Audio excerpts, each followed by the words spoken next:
FatherCrespi's mysterious room was overburdened with antiquity.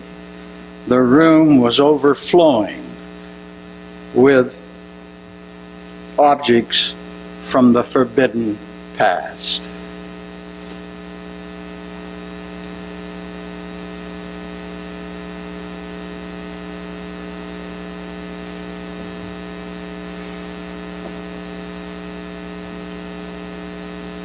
Perhaps one of the most intriguing was the many plates of bronze, brass, silver, and gold.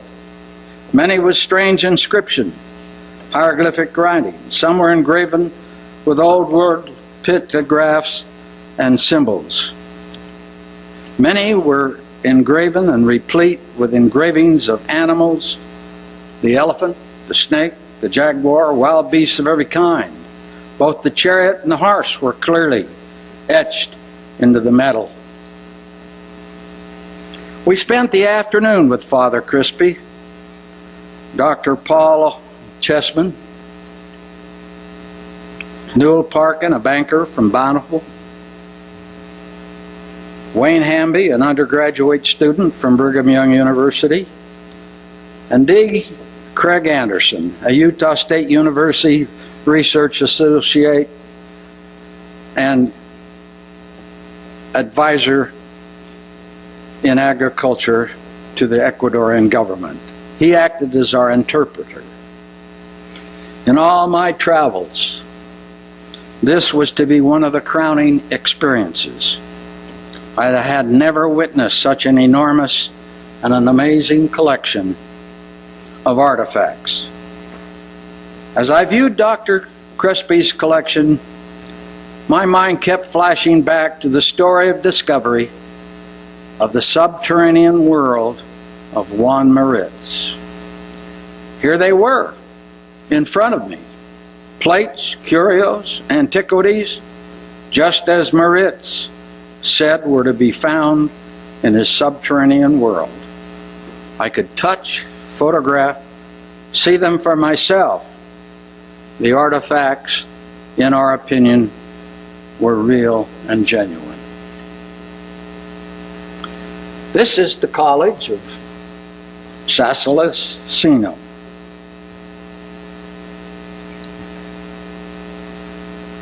This is inside, where the assistant of Dr. Crespi shows us additional metal plates. We asked the old priest how he came by such a marvelous collection. He told us he had been the parish priest for over 50 years, that he had studied at the University of Milan in Italy, where archaeology had caught his interest. Upon graduating, he became a priest, was assigned to the beautiful city of Cuenca to work among the Indian people whom he had grown to love. Here in Ecuador, he had ample opportunity to further his archaeological interests. To his great surprise and delight, the religious celebrations over which he presided brought a host of Indians, bearing gifts to the kindly priest who had attended them in baptism, marriage, trouble, and death. His collection began to grow, till after 50 years it filled many rooms. A museum was constructed to house the collection, but a few years previously it had been set afire from the act of an arsonist. He had salvaged 3 full rooms of the relics of the fire. One room of relatively obscure and unimportant tributes, one filled with items of curious antiquity, and the last room a treasury of gold artifacts and Incan pottery. Where and how do the Indians come by them, we ask? Oh, they get them from the jungle, from the caves and the subterranean chambers of the jungle. was his matter-of-fact reply. There are over 200 kilometers of tunnels, starting right here in Cuenca. They run from the mountains down to the eastern lowlands near the Amazon. He had not sought fame nor fortune.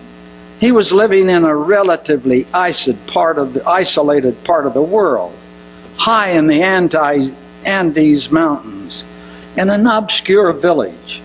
Few travelers knew of his collection, even fewer scientists. He was a private person with a big heart and a deep intellectual interest in the past.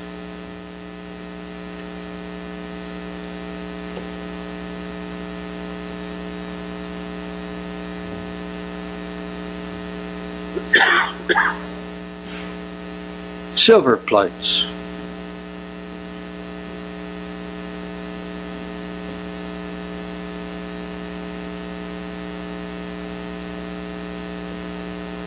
Crespi, Newell, Parkin, and D. Craig Anderson. At the end of the excursions, my thoughts again turned to Juan Moritz, his claim of a subterranean world.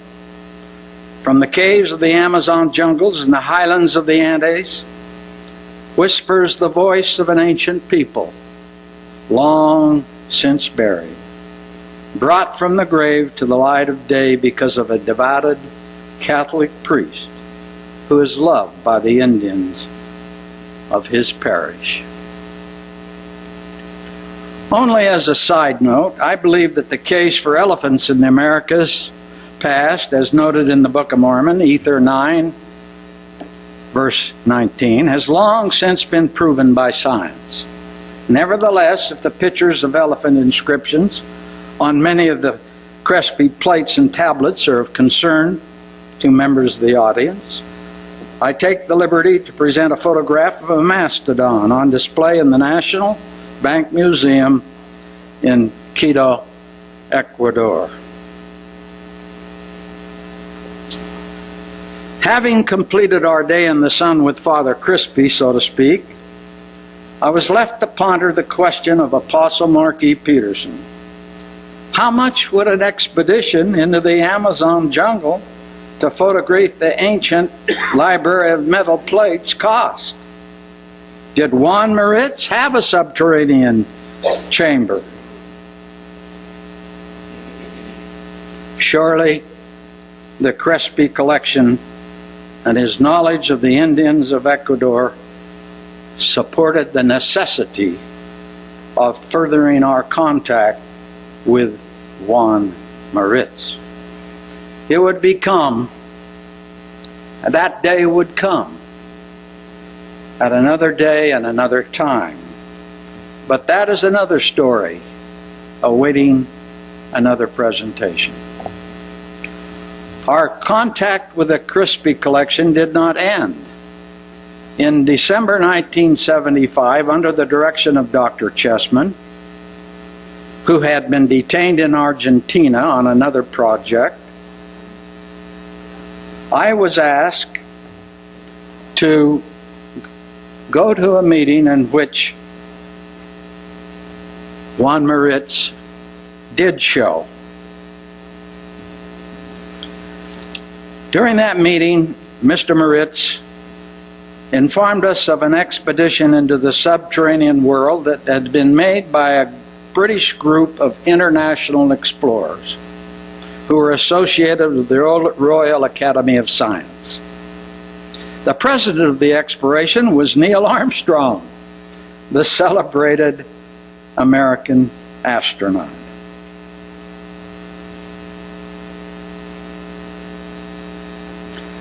However, as predicted by Moritz, the exploration ended after mapping less than 100 miles of the cave's interior, and without discovery of the celebrated metal library. But as I have suggested before, that's another story for another day.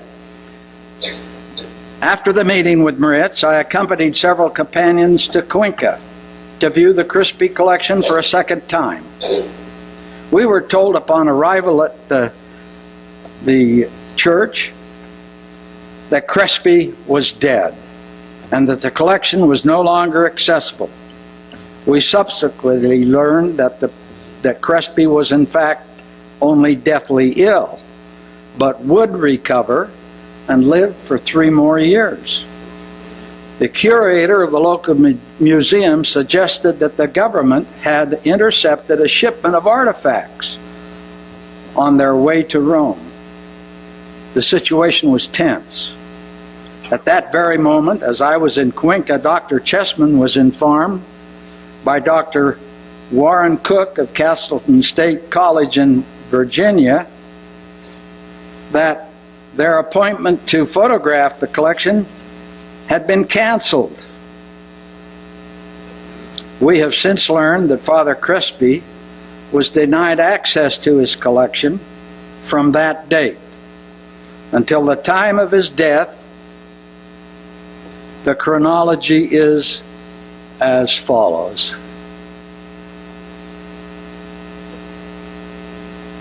I am indebted to Dr. Warren Cook, the late Dr. Warren Cook of Castleton State University, and the Epigraphic Society, Volume 11, number 222, on December 1983. He published information as follows.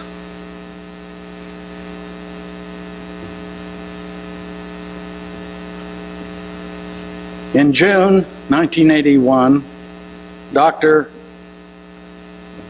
Cook and Bruce Dexter, a photographer, gained access to Crespi. The 90-year-old priest eagerly told them, after he took them outside of the church, they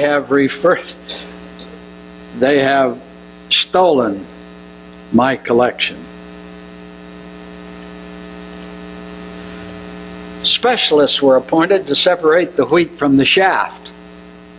The collection was sold to the National Bank Museum, and 2 specialists, Dr. Gustavo Hermedia of Cuenca and Dr. Ulf Holm, director of the museum in the Banco Centro of Guayaquil, both archaeologists, went through the collection to sift the wheat from the shaft.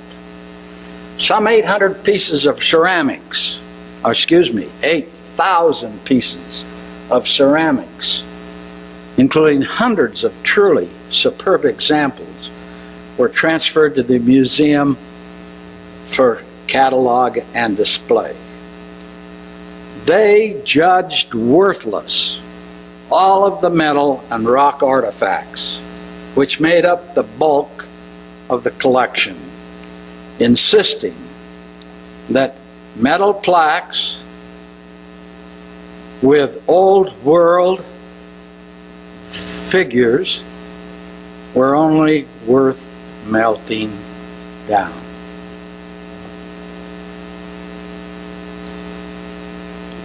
There was an obvious embarrassment of metallic objects, including the Cheesman Fell Manesi plaque, the Cheesman Fell Egyptian step pyramid, the Valentine Berlitz elephant stela, the silver and gold plates photographed by J.Golden Barton, Hamby, Anderson, and Parkin.